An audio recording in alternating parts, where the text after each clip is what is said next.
Esse é o vídeo de suporte 2 de 3, referente ao capítulo 9, reações de formação da ligação carbono-carbono, reações de ciclo-adição, da disciplina GQI 179, Introdução à Síntese Orgânica, da Universidade Federal de Lavras. No primeiro vídeo, então, a gente viu como que ocorrem as reações de ciclo-adição, como que é o processo químico, que é um processo concertado, que as formações e ligações ocorrem simultaneamente. Vimos também a parte de estereoquímica. Agora a gente começa a falar um pouco mais sobre a parte de como essas reações ocorrem relativa à conformação. O que é a conformação das moléculas? O que é a conformação de um reagente específico tem a ver com a forma com que essa reação química ocorre. Primeiro vamos pensar o seguinte, essa daqui é a estrutura do dieno. Então, de novo, nós vamos analisar aqui, uma dupla ligação conjugada com outra dupla ligação. Só que aqui, estão vendo, pessoal, é uma ligação simples, é uma ligação sigma entre o carbono 3 e o carbono 2. Isso significa que entre esse carbono e esse carbono, essa ligação é livre para girar em torno do próprio eixo. Como essa ligação gira em torno do próprio eixo, isso significa que, ora, essas duas duplas ligações vão estar apontadas para o mesmo lado, mas se aqui eu tiver um giro em torno dessa ligação, ele pode colocar, por exemplo, a dupla de baixo apontada para outra face. Estão vendo? Isso daqui é uma conformação e isso daqui é outra conformação. E, aliás, essas conformações têm nome. Essa conformação aqui é chamada de conformação sigma-cis. E essa daqui é chamada de conformação sigma-trans. Por que esse nome? Isso daqui é uma ligação sigma. E em torno dessa ligação sigma, essas duas duplas estão apontadas para a mesma face. Então, daí o nome sigma-cis. Eu tenho aqui essas duas duplas ligações apontadas para o mesmo lado quando eu olho aqui para essa ligação sigma entre o carbono 2 e o carbono 3. Já aqui, entre os carbonos 2 e 3, nessa conformação, uma dupla aponta para a direita, uma dupla aponta para a esquerda. Isso daqui é o que a gente chama de conformação sigma-trans. Alguns livros vão chamar isso de S-cis e S-trans, mas esse S vem de sigma do mesmo jeito, então a gente acaba tendo a mesma coisa. Agora, será que essas duas conformações têm o mesmo nível de energia? Elas têm a mesma estabilidade, a mesma reatividade? Vamos olhar com mais detalhe essa conformação sigma-cis. Isso daqui não representa fielmente o que essa molécula é, como ela está de verdade no espaço. Eu não estou representando aqui os átomos de hidrogênio conectados a cada carbono. Então, aqui é uma representação mais fiel. Essas duas duplas estão no mesmo plano do espaço, elas estão conjugadas. Isso coloca esse hidrogênio aqui de frente para esse hidrogênio. Isso vai acabar promovendo uma repulsão espacial. Esses dois átomos de hidrogênio apontados para a mesma face desse dieno vai acabar gerando instabilidade para essa estrutura. O que explica por que, na maior parte do tempo, um dieno desse tipo está nessa configuração, está nessa conformação que vocês estão vendo aqui. Uma dupla ligação aponta para um lado, outra dupla ligação aponta para o outro. Olha agora como eu afastei esse hidrogênio aqui desse hidrogênio aqui. Na verdade, nenhum átomo de hidrogênio está causando repulsão um com o outro. Essa estrutura aqui, essa conformação, a sigma-trans, é muito mais estável do que a conformação sigma-cis. Tá, beleza. Já sabemos então agora que a sigma-trans é mais estável do que a sigma-cis. Mas o que isso tem a ver com a reação de Diels-Alder? O problema é o seguinte, embora essa conformação seja mais estável, a conformação que a molécula vai preferir adotar na maior parte do tempo, essa conformação mais estável não reage na reação de ciclo-adição, não reage na reação de Diels-Alder. Para a reação de Diels-Alder, eu preciso dessa conformação aqui, da conformação sigma-cis. Essa é a conformação necessária para que a reação ocorra. Por quê? Vamos pensar no seguinte, está aqui o dieno na conformação sigma-trans, e aqui um dienófilo. Se essa reação fosse acontecer com a molécula desse jeito, pessoal, olha o que iria acontecer. Essa dupla se conecta ao carbono 1, formando essa nova ligação sigma. Essa ligação π se movimenta para cá, formando essa nova ligação π entre os carbonos 2 e 3. Essa dupla conecta o carbono 4 com o carbono aqui de baixo, formando essa nova ligação sigma. Dá uma olhada nisso. Essa estrutura não tem como existir. Eu estou vendo aqui, uma ligação sigma, outra ligação sigma. Será que essa ligação sigma tem o mesmo tamanho dessa nova ligação sigma? Pessoal, não tem. Não tem jeito de formar uma estrutura tensionada desse tipo que você está vendo aqui, ó. Para formar uma nova ligação entre o carbono 1 e o carbono que está aqui em cima, e o carbono 4 e o carbono que está aqui embaixo, esse carbono 1 e o carbono 4 tem que estar os dois apontados para o mesmo lado, tem que estar os dois orientados para a mesma face, para que eu consiga formar simultaneamente a ligação de cima e a ligação de baixo. Impossível a reação ocorrer quando o dieno está na conformação sigma trans. Embora essa conformação seja mais estável, ela não gera produtos nesse tipo de reação. Para essa reação acontecer, é por isso que algumas dessas reações precisam do aquecimento. Vocês viram no vídeo 1 alguns exemplos de reação, nós colocando os reagentes no solvente e o solvente estão sendo submetido ao aquecimento. O aquecimento é necessário para que então essa conformação sigma trans se transforme nessa conformação sigma cis. E agora sim, agora a reação pode acontecer. O carbono 1 e o carbono 4 orientados os dois na direção do dienófilo, agora eu consigo formar a nova ligação entre o carbono 1 e o carbono de cima, ou o carbono A, que nem a gente estava fazendo até agora, e o carbono 4 e o carbono de baixo, ou o carbono B. Então, de fato, produziu o produto. Então, lembra, a conformação sigma trans não reage pela reação de Diels-Alder. A conformação que reage é a conformação sigma cis, onde o carbono 1 e o carbono 4 orientam para a mesma face, para o mesmo lado. Existem alguns tipos de dieno que reagem prontamente, eu não preciso nem de aquecimento. Por que não? São aqueles que têm a conformação sigma cis travada. Olha isso, embora eu tenha aqui uma ligação sigma, essa ligação sigma não gira em torno do próprio eixo, porque isso daqui é um sistema cíclico. Eu tenho uma dupla aqui na parte de cima, separada por uma ligação simples, e uma dupla aqui na parte de baixo.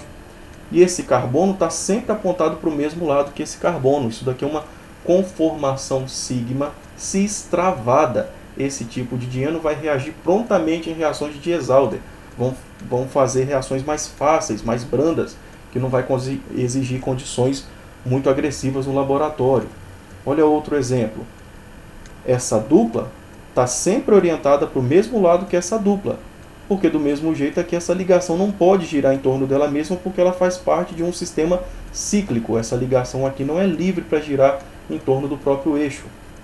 Do mesmo jeito aqui, ó, esse outro exemplo. Essa dupla está orientada para o mesmo lado que essa dupla, presa por esse grupo CH2 aqui em cima. Esse também é um tipo de dieno que reage prontamente em reações de Diels-Alder. Outro exemplo aqui, o furano. Essa dupla ligação está orientada para o mesmo lado que essa, presa aqui por um átomo de oxigênio na parte de cá, o que faz com que essa ligação sigma carbono-carbono não possa girar em torno do próprio eixo. Agora, existem dienos que não adianta você aquecer, não adianta você fazer nada no laboratório, que eles nunca irão reagir em reações de Diels-Alder. São aqueles que têm a configuração, que têm a conformação S-trans ou sigma-trans travada. Olha isso daqui, pessoal. Essa dupla aponta para um lado, enquanto essa dupla aponta para o outro. E essa ligação não pode girar em torno do próprio eixo, porque ela faz parte de um sistema cíclico. Então, eu sempre vou ter isso apontado para um lado e isso apontado para o outro. Essa é a conformação com que esse reagente não reage com um dienófilo para produzir um produto de cicloadição. Olha outro exemplo. Do mesmo jeito, essa dupla está apontada para um lado, essa dupla está apontada para o outro. Essa conformação é a conformação sigma-trans. E ela está travada desse jeito. Eu não vou conseguir fazer essa molécula reagir numa reação de Diels-Alder. Já aqui, embora essa ligação ela possa girar em torno do próprio eixo, para todos os efeitos, isso daqui é uma molécula que está travada na configuração sigma-trans. Por quê? Se essa ligação aqui girar para colocar essa dupla aqui em cima, na hora que ela girar, ela coloca o grupo térquico-butil de frente para esse outro grupo térquico-butil. Isso vai causar uma repulsão espacial tão grande que esse grupo volta para cá, colocando essa dupla apontada para um lado e essa dupla apontada para o outro. Então aqui essa molécula também está travada sempre na conformação sigma-trans. E é por isso que eu também não consigo fazer essa molécula reagir numa reação de Diels-Alder. Então agora a gente começa a falar de regioseletividade. Regioseletividade é a produção de um isômero de posição em maior quantidade quando eu comparo com outro isômero de posição. Bom, vamos aprofundar isso melhor, vamos analisar um exemplo para entender do que eu estou falando de fato. Olha esse dieno e olha esse dienófilo. Tem aqui dois grupos CH3 no carbono de baixo e aqui no carbono de cima 2 hidrogênios. E aqui eu tenho um dienófilo conectado aqui em cima com um grupo ciano, com uma nitrila. Quando ocorre a reação de Diels-Alder, então essa dupla vem na direção dessa, que vem para cá, e aqui essa dupla se acopla ao carbono de baixo. E eu tenho esse produto. Dá uma olhada, você consegue desenhar o mecanismo na sua casa. Ó. Essa dupla se acopla ao carbono de cima, dando origem a essa nova ligação carbono-carbono. Essa dupla vem para cá e forma essa nova dupla carbono-carbono. Essa dupla vem para cá e se acopla ao carbono de baixo, formando essa nova ligação. Esse carbono tem 2 grupos CH3 conectados, esse carbono tem 2 grupos CH3 conectados. Esse é um dos produtos. Por que eu estou dizendo que é um dos produtos? E se essa molécula aqui, ó, e se esse dienófilo tiver virado de forma com que esse grupo nitrila está apontado aqui para baixo? Ó. Se isso acontecer, se essa reação acontecer com esse grupo apontado para baixo, o que eu tenho é isso daqui. Esse grupo ciano, essa nitrila, vai estar agora vizinho a esses 2 grupos metil. Estão vendo? Essa é uma possibilidade de produto, essa é outra possibilidade de produto. Nós vamos analisar isso com calma daí a pouco. Então não fica tão preocupado com isso agora. A gente vai analisar os mecanismos olhando essas orientações espaciais. O que eu quero te mostrar aqui agora é o seguinte. Isso daqui aparece numa quantidade muito pequena. E isso daqui aparece numa quantidade grande. Esse é o produto majoritário dessas duas possibilidades. Então esse isômero de posição vai aparecer numa maior quantidade. Isso é regioseletividade. É a produção de um isômero de posição em maior quantidade quando eu tenho mais possibilidade de produção de isômero de posição, que nem nesse caso que você está vendo aqui. Olha outro exemplo. De novo, eu tenho aqui um grupo éter na parte de cima do dieno e aqui uma cetona na parte de cima do dienófilo. Uma possibilidade é que essas moléculas reajam para produzir esse produto. Mas outra possibilidade é essa, que elas reajam para produzir esse. Dessa vez o minoritário é esse e o majoritário é esse. Eu vou ter muito mais dessa molécula aqui do que dessa molécula aqui, desses 2 isômeros de posição. Agora, por que isso está acontecendo? Como que eu explico a formação de um majoritário e a formação de um minoritário? Por que um está se formando em maior quantidade quando eu comparo com o outro? O que está acontecendo exatamente? Vamos entender essa formação de regioisômeros. Então, primeiro, por que aparecem os regioisômeros? Olha esse exemplo aqui, que era o exemplo que eu acabei de mostrar no slide anterior. Se essas duas moléculas reagirem assim, do jeito que você está vendo aqui, ó, a dupla vem para cá, forma uma ligação simples. Aqui, esse par de elétrons vem para cá, forma uma ligação dupla. Essa dupla vem para cá e forma uma ligação simples. Eu tenho esse resultado. Tá vendo? Uma nova ligação simples entre esses 2 carbonos e uma nova ligação simples entre esses 2 carbonos de baixo. E uma nova dupla nessa posição, como você já sabe. Mas, e se essa molécula aqui espacialmente estiver orientada de forma... Ó, se você segura essa molécula por aqui e gira ela, de forma que esse carbono venha na sua direção e vá lá para baixo, olha o que acontece. Se essas moléculas reagirem agora com essa orientação espacial, agora o grupo CH2 aqui em cima se acopla a esse carbono, dando origem a essa nova ligação simples carbono-carbono. E aqui embaixo esse carbono se acopla a esse, dando origem a essa nova ligação carbono-carbono. Estão vendo? Ó? 2 isômeros de posição. Então, o que governa a formação desses isômeros que você está vendo aí é a orientação com que uma molécula tem em relação à outra na hora que ocorre a cicloadição. Agora, como nós já vimos, o majoritário é esse aqui em cima. Ó. Ou seja, é melhor que essas moléculas estejam orientadas assim. Esse é o minoritário. Por algum motivo, não é bom orientar essas moléculas desse jeito aqui no espaço. O que explica isso? O que está acontecendo? Vamos analisar o seguinte. Vamos fazer os contribuintes de ressonância de cada um desses reagentes, tanto do dieno quanto do dienófilo. Você já sabe lá de Química Orgânica 1, ó, que pares de elétrons livres vizinham uma dupla ligação carbono-carbono, eles podem entrar em ressonância. Esse par de elétrons pode formar uma dupla oxigênio-carbono, ao mesmo tempo que essa dupla se rompe e vai na direção desse carbono. Como o oxigênio usa um par de elétrons para formar uma dupla, isso faz aparecer uma carga formal positiva, já que ele está fazendo 3 ligações e tem somente um par de elétrons livre. Quando a dupla se quebra e vai na direção desse carbono, isso forma uma carga negativa aqui. Esse par de elétrons agora está num carbono separado de outro por uma ligação simples, e aqui eu tenho orbitais p dessa dupla ligação. Isso significa que esse par de elétrons pode se sobrepor com o orbital p do carbono vizinho para formar uma nova dupla, enquanto essa se quebra e vai para o carbono aqui da ponta.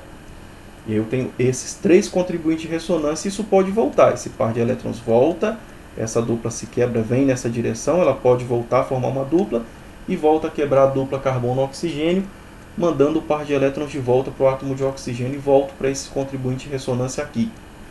Então, o híbrido de ressonância pode ser desenhado assim.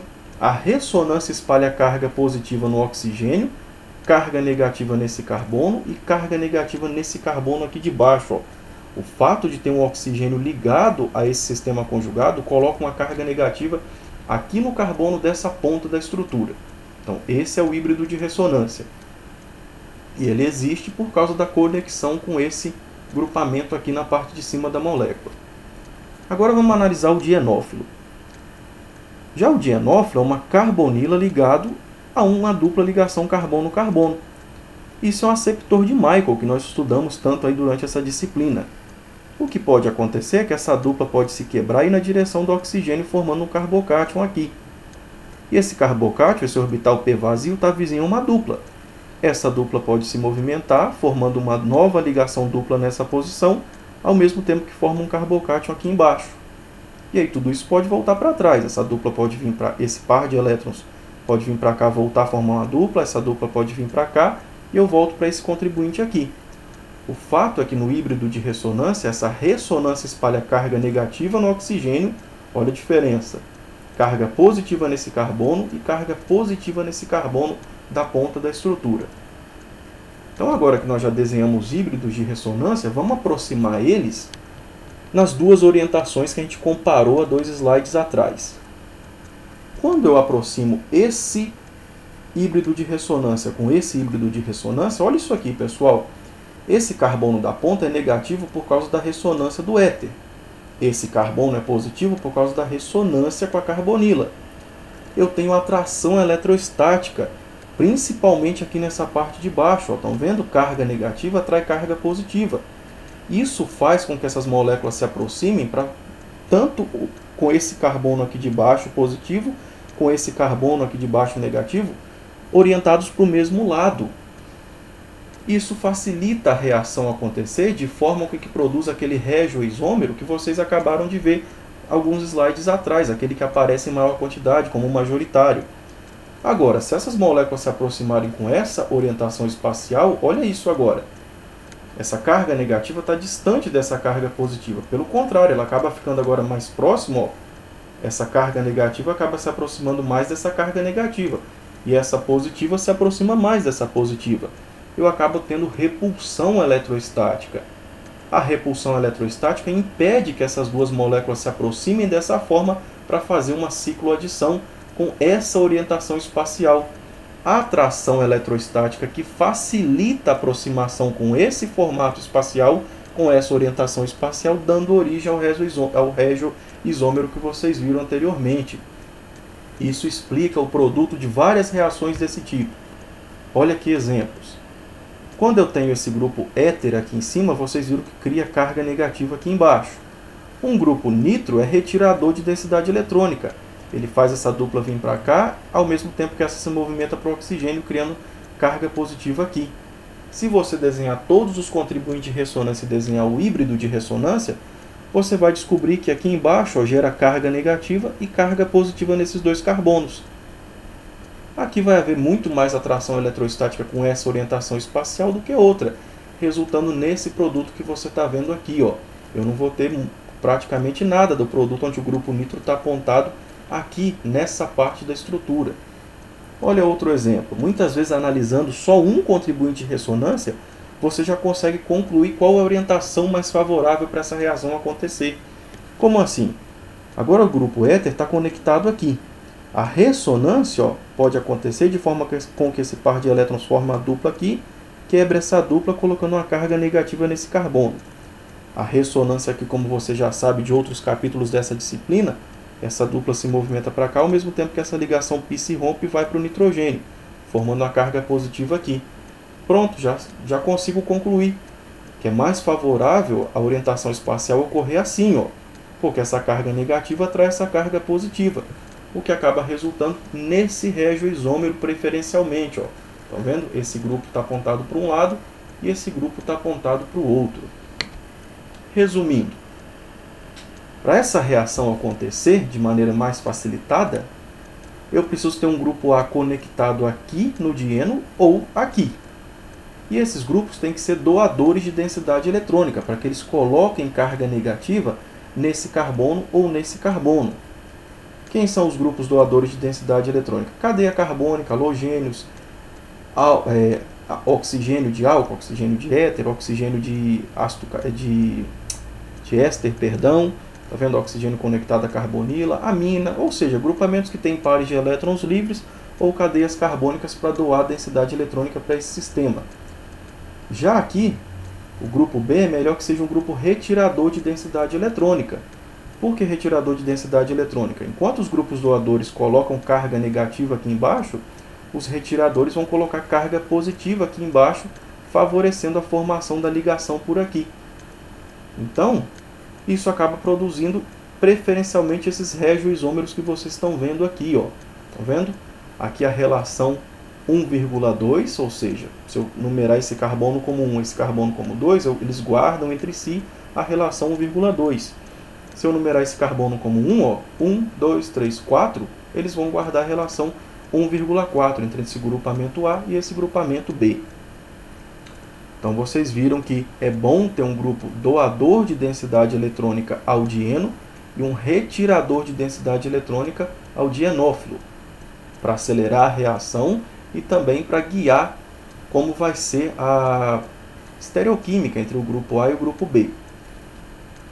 Mas pode acontecer o que a gente chama de demanda eletrônica inversa. Você pode colocar também um grupo retirador de densidade eletrônica ao dieno e um grupo doador de densidade eletrônica ao dienófilo.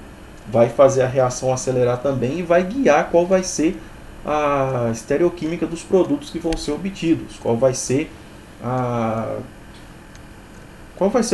relação que vai existir, aquela relação que a gente acabou de ver, relação 1,2 ou relação 1,4.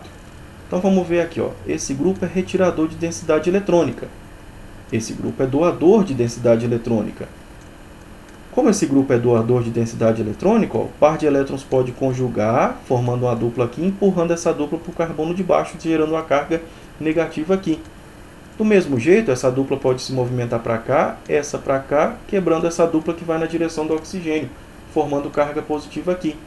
Carga negativa vai atrair carga positiva, formando essa nova ligação. E olha aqui de novo o que eu tenho. Um regioisômero específico. Aqui mais uma vez, outro exemplo. Se você analisar a ação dos grupos retiradores de densidade eletrônica, e aqui eu tenho a ação de um grupo doador de densidade eletrônica, o produto esperado tem essa forma que você está vendo aqui. Então agora você vai continuar lendo o capítulo 9, os itens 3 e 4 da apostila, fazer os exercícios 4 e 5 e o material de suporte ao Química Orgânica Solomons disponível no site da biblioteca.